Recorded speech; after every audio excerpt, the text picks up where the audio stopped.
Shalom, saudara yang terkasih di dalam nama Tuhan Yesus. Kembali kita berjumpa di acara kita Studi Kasus Alkitab. Hari ini kita akan membahas sebuah topik, yaitu apakah mayat seorang Kristen boleh dikremasi? Masalah kremasi ini banyak orang yang mempertanyakan, dan juga banyak para hamba Tuhan telah memberikan pendapatnya. Tetapi ada banyak orang yang setuju dan ada juga yang tidak setuju.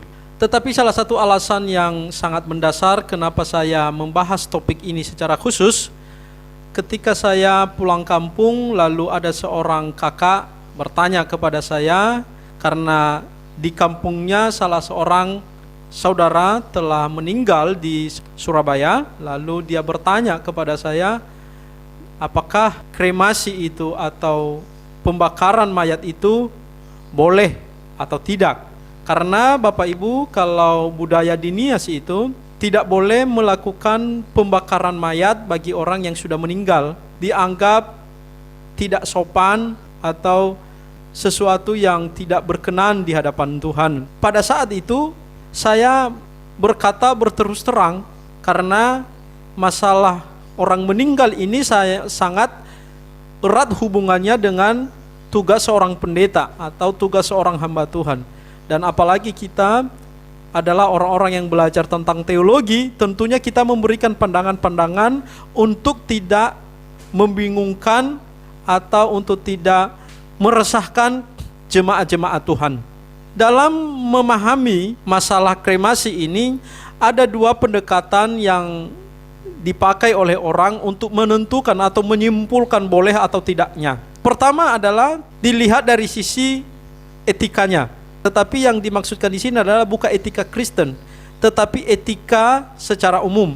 Kalau kita menyimpulkan secara etika masalah kremasi ini, maka kita tidak akan mendapatkan kesamaan pendapat, karena kita memiliki etika yang berbeda-beda, sebuah suku atau negara atau sebuah kota, dan itu tidak bisa kita menerapkan secara menyeluruh, dan itu tergantung kebiasaan dan etika di suku tertentu. Dan yang kedua adalah karena ini sangat erat hubungannya dengan agama, maka dipandang dari sisi kebenaran. Dan ini pun Bapak Ibu tidak dijadikan sebagai patokan bagi seluruh agama yang ada di dunia, karena berbeda kebenaran yang diterapkan oleh orang Kristen dengan orang yang berbeda atau non-Kristen. Jadi yang dimaksudkan di sini adalah hanya kebenaran berdasarkan orang Kristen yang menggunakan Alkitab. Tetapi yang jelas Bapak Ibu, dari seluruh para tokoh Kristen yang berbicara tentang kremasi, tidak ada satupun Alkitab yang memperbolehkan atau juga yang melarang yang namanya kremasi. Dan yang kedua adalah tidak ada di dalam Alkitab menyampaikan secara khusus bahwa ada sebuah penguburan yang paling berkenan di hadapan Tuhan. Dalam hal ini kita akan melihat yang mana yang lebih baik dan tidaknya. Saya akan nanti simpulkan setelah kita membahas bagian Alkitab ini. Dan saya akan memberikan beberapa alasan-alasan para teolog tentang kremasi ini. Pandangan pertama, bagi orang yang tidak menyetujui kremasi, mereka mengutip ayat-ayat Alkitab. Bahkan bisa dikatakan tidak ada di dalam Alkitab berbicara secara khusus kremasi. Penyelesaian jenazah atau mayat di dalam Perjanjian Lama dan Perjanjian Baru selalu dilakukan dengan menguburkan, memasukkan mayat ke dalam tanah. Dan yang kedua juga bisa dilakukan dengan menyimpan di dalam goa seperti Yesus. Dan yang ketiga adalah boleh juga ditimbun dengan pasir dan juga bisa dengan batu. Hal yang ketiga itulah yang sering dilakukan dulu para nenek moyang orang Israel dan juga orang Kristen. Nah, kremasi ini memang pernah dilakukan di masa dulu, tetapi itu bukan orang-orang Kristen dan orang-orang Yahudi, tetapi itu disebut orang-orang kafir, seperti orang Filistin, orang Romawi, dan itulah yang melakukan pembakaran mayat. Lalu karena kebiasaan itu menjadi terpola bahwa penyelesaian masalah bangsa Israel hanya dengan menguburkan dan memasukkan di dalam gua. Begitu juga Kristen, sedangkan orang-orang kafir itu adalah pembakaran mayat. Lalu terjadi dilema saat ini. Saat ini di kota-kota besar, maka terjadi yang namanya pembatasan orang untuk menguburkan mayatnya di kota. Dengan terpaksa, maka ada usulan bahwa itu akan dikremasi. Karena tadi budaya ini telah menghambat, maka banyak orang dan banyak orang Kristen dan khususnya para hamba Tuhan berpendapat bahwa boleh untuk kremasi, dan ada juga yang mengatakan tidak boleh. Mungkin dalam hal ini kita akan berpikir mana sih yang lebih benar dan mana sih yang tidak benar. Saya sudah katakan tadi bahwa firman Tuhan tidak memberikan penjelasan sedikit pun bahwa kremasi itu tidak boleh, dan juga tidak memberikan penjelasan sedikit pun bahwa kremasi itu boleh. Dan juga firman Tuhan tidak memberikan penjelasan sedikit pun bahwa yang paling benar untuk menyelesaikan jenazah adalah hanya dengan penguburan atau dimasukkan di dalam gua. Tidak juga. Demikian juga dengan kremasi, tidak juga dikatakan demikian. Jadi Bapak Ibu, kita harus berhati-hati untuk memberikan penjelasan tentang kremasi ini. Mungkin kita yang ada di kampung, yang ada di pedesaan, kita masih banyak lahan untuk memberikan tempat bagi orang yang sudah meninggal untuk bisa dikuburkan. Tetapi itu akan menjadi masalah bagi orang yang tinggal di kota. Lalu kalau kita mutlakkan penyelesaian mayat itu adalah harus dikuburkan, lalu bagaimana dengan orang yang di kota? Toh juga Alkitab tidak menganjurkan seperti itu dan melarang seperti itu. Jangan sampai mereka dilema dalam menentukan sikap. Contohnya seperti saudara saya ini yang bertanya karena ada keluarga mereka atau famili mereka yang tinggal di Surabaya lalu meninggal lalu dikremasi. Lalu kalau kita itu mengatakan bahwa itu sesuatu yang tidak boleh, sesuatu yang dilarang oleh Tuhan, itu kan kita juga berdosa di hadapan Tuhan. Karena firman Tuhan tidak mengatakan demikian. Apalagi yang dikremasi ini adalah seorang hamba Tuhan, sudah S2. Apakah dengan demikian dia tidak diterima oleh Allah? Nah, inilah yang harus kita memberikan penjelasan kepada seluruh jemaat dan seluruh umat Kristen, supaya tidak memutlakkan sesuatu yang tidak dikatakan oleh firman Tuhan. Mari kita akan membahas satu persatu argumentasi mengapa ditolak yang namanya kremasi. Mereka mengutip di dalam Ulangan pasal 12 ayat 31 dengan mengatakan, "Jangan engkau berbuat seperti itu terhadap Tuhan Allahmu, sebab segala yang menjadi kekejian bagi Tuhan, apa yang dibencinya, itulah yang dilakukan mereka bagi Allah mereka. Bahkan anak-anaknya lelaki dan anak-anaknya perempuan dibakar mereka dengan api bagi Allah mereka." Saudara yang terkasih di dalam nama Tuhan Yesus, dalam bagian ini mereka mengatakan bahwa kebiasaan pembakaran mayat itu hanya dilakukan oleh bangsa-bangsa kepada Allah mereka. Mereka mengutip ayat ini bahwa tidak boleh orang Yahudi, orang Israel, orang Kristen melakukan pembakaran karena itu ada kebiasaan bangsa-bangsa, kebiasaan yang di luar kekristenan. Nah, ini sebenarnya juga ada kesalahan dalam menafsirkan Alkitab. Dan bukan hanya itu saja Bapak Ibu, kalau kita juga melihat di dalam 1 Samuel pasal 31 ayat 11 sampai 13, juga kita melihat di sana bahwa ada yang namanya pembakaran mayat, di mana dilakukan oleh orang Israel.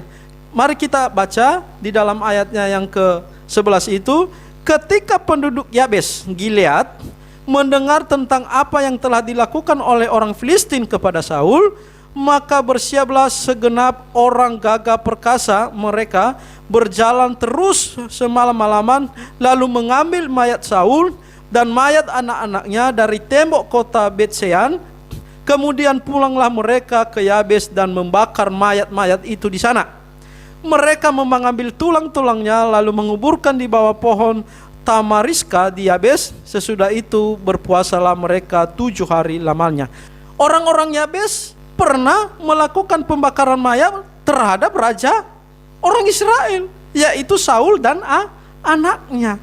Tidak cukup di situ, para penolak ini mengatakan bahwa itu adalah kasus khusus. Itu tidak bisa diterapkan karena itu adalah masa peperangan dan itu sudah busuk mayatnya, makanya dibakar. Nah, logika seperti ini kan nggak masuk akal. Justru seharusnya kalau sudah busuk itu ya langsung dikubur supaya nggak repot-repot lagi.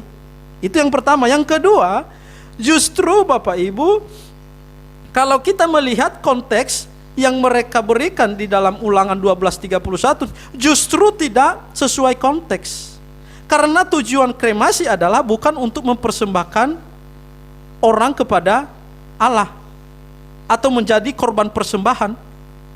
Karena di dalam Ulangan 12 ayat 31 itu, pembakaran di situ anak laki-laki dan anak perempuan adalah berbicara tentang persembahan orang-orang atau bangsa-bangsa kepada Allah mereka atau kepada Baal mereka. Mereka mempersembahkan korban bakaran kepada Allah dengan anak-anak mereka. Tetapi kremasi atau pembakaran mayat orang Kristen itu bukan untuk korban bakaran kepada Allah, tetapi itu penyelesaian jenazah. Dan di sini mereka memaksakan ayat-ayat Alkitab untuk mendukung pendapat mereka. Dan alasan yang kedua adalah mereka mengatakan kremasi tidak pernah dipraktekkan oleh para rasul. Benar Bapak Ibu, saya akui bahwa para rasul tidak pernah mempraktekkan itu dan tidak pernah juga untuk mereka menyuruhnya. Tetapi pertimbangannya begini, para rasul dan juga gereja mula-mula banyak yang dibakar. Bahkan pernah dibakar hidup-hidup. Saya lihat di Afrika itu mereka dibakar hidup-hidup oleh karena iman mereka. Apakah dengan mereka dibakar seperti itu kita mengatakan bahwa mereka tidak diterima oleh Tuhan? Ataukah kita katakan bahwa mereka mengikuti kebiasaan-kebiasaan orang-orang kafir? Kita kan terlalu ironis mengatakan hal yang semacam itu. Dan hal yang keempat, mereka mengatakan bahwa orang-orang Kristen tidak pernah mempraktekkan sebelumnya pembakaran mayat. Benar. Di dalam sejarah kekristenan, di dalam liturgika kekristenan, di dalam katekisasi kekristenan tidak ada penganjuran bahwa kalau ada orang yang meninggal harus dibakar. Dan juga tidak ada di dalam kekristenan yang memutlakan bahwa tidak boleh ada pembakaran mayat. Mungkin kita di Indonesia belum mengalami hal yang sama seperti yang dialami oleh Eropa, Jepang, seperti di India. Dan ini adalah tempat-tempat di mana lagi tidak ada tempat bagi orang-orang Kristen untuk mengubur mayat mereka, tetapi harus dibakar. Kalau mereka memaksakan untuk mengubur, itu akan membutuhkan biaya yang sangat besar. Jadi pertanyaan saya sekarang, kalau dia tidak punya uang, lalu dia pakai apa untuk mengubur jenazahnya? Masa dibiarkan busuk seperti itu? Mana yang lebih parah, dibiarkan busuk atau dibakar? Toh juga Alkitab tidak ada mengatakan bahwa dampak daripada pembakaran itu nanti tidak akan masuk surga. Tidak ada Alkitab mengatakan demikian. Dan hal yang kelima adalah, yang menjadi alasan mereka adalah mereka mengutip bahwa 1 Korintus 15 ayat 46 mengatakan di sana adalah berbicara tentang tubuh kemuliaan yang akan diberikan Allah kepada kita pada saat nanti kebangkitan. Begini bunyi firman Tuhan, yang ditaburkan adalah tubuh alamiah, yang dibangkitkan adalah tubuh rohaniah. Jika ada tubuh alamiah, maka ada pula tubuh rohaniah. Bapak Ibu, mereka mengatakan bagi orang yang menolak kremasi, ayat ini mendukung bahwa kremasi itu tidak boleh. Karena kenapa? Kalau dikremasi atau dibakar mayat, maka nanti tubuhnya tidak ada. Karena ada seorang gembala mengatakan bahwa Alkitab mengatakan tubuh ini setelah meninggal menjadi debu. Tetapi kalau dikremasi bukan menjadi debu, tetapi menjadi abu. Itu sebabnya mereka mengatakan bahwa kremasi itu tidak boleh. Pertanyaannya di sini, benarkah ayat ini mendukung untuk melarang kremasi? Saya rasa tidak. Kurang pas, tidak sesuai dengan konteksnya. Karena kenapa? Di sini firman Tuhan jelas-jelas mengatakan bahwa tubuh rohani atau tubuh kemuliaan yang kita dapatkan dari Allah itu adalah bukan tubuh yang lama ini lalu ketika sudah kita meninggal dimodifikasi oleh Allah lalu dijadikan baru, namun lalu itu yang dikatakan oleh tubuh kemuliaan. Tidak. Tubuh kemuliaan itu adalah tubuh yang benar-benar baru dari Allah. Karena kenapa Bapak Ibu? Coba baca di ayat berikutnya nanti, di ayat 50 dia mengatakan seperti itu. Saudara-saudara, inilah yang hendak aku katakan kepadamu, yaitu bahwa daging dan darah tidak mendapat bagian dalam kerajaan Allah, dan bahwa yang binasa tidak mendapat bagian dalam apa yang tidak binasa. Jadi daging yang kita pakai sekarang, darah yang kita gunakan sekarang, itu tidak akan pernah mendapat bagian di dalam kerajaan surga. Berdasarkan dari pertimbangan-pertimbangan yang sudah kita bicarakan tadi, bahwa Alkitab itu tidak pernah memberikan pelarangan atau persetujuan terhadap kremasi seseorang, maka Bapak Ibu yang harus kita lakukan adalah dengan melihat pertimbangan-pertimbangan yang lain. Jadi saya mau mengatakan dalam hal ini masalah pembakaran mayat tidak ada hubungannya dengan dosa, dan juga tidak ada hubungannya dengan kehidupan yang kekal. Karena firman Tuhan tidak memberikan larangan tentang itu dan memberitahukan dampak daripada itu. Dan yang kedua adalah kita harus mempertimbangkan bahwa pembakaran mayat itu telah terjadi di dalam sejarah kekristenan, meskipun tidak dilaksanakan secara teratur, maksudnya dengan keadaan yang sudah direncanakan, tetapi pembakaran mayat dialami oleh umat Kristen itu sendiri. Dan yang ketiga, mungkin kita berkata, orang yang di pedesaan, orang yang di kampung, tidak ada masalah dengan penguburan mayat. Tetapi bagaimana dengan saudara-saudara kita yang ada di kota-kota besar, yang tidak lagi memiliki tempat untuk penguburan mayat? Apakah kita juga harus menerapkan aturan yang kita punya di desa kepada mereka yang di kota? Tentu juga tidak. Jadi bagaimana untuk memahami kremasi ini? Bapak Ibu, saya sangat setuju dengan pernyataan Pak Bigmas Sirait yang almarhum, yang mengatakan bahwa kita tidak boleh memutlakkan sesuatu yang tidak dinyatakan oleh Alkitab. Jadi kalau Alkitab tidak mengatakan tidak boleh melakukan kremasi, dan juga kita tidak bisa menerapkan itu dan melarang orang-orang mengkremasi mayat mereka. Dan demikian juga saya setuju dengan Pak Gilbert yang mengatakan bahwa kremasi ini tidak bisa diselesaikan berdasarkan doktrin atau dogma, tetapi harus diselesaikan atau dipandang dalam hal etika. Mungkin kita hanya bisa menyelesaikan kremasi ini melihat pertimbangan-pertimbangan etika dimanapun kita berada. Jadi tidak ada masalah untuk melakukan kremasi, silakan. Tetapi juga tidak boleh memaksakan kepada orang yang tidak mau melakukan kremasi. Meskipun ada banyak perbedaan-perbedaan yang diberikan oleh para teolog. Pada kesimpulan mereka mengatakan bahwa tidak boleh ada yang namanya kremasi.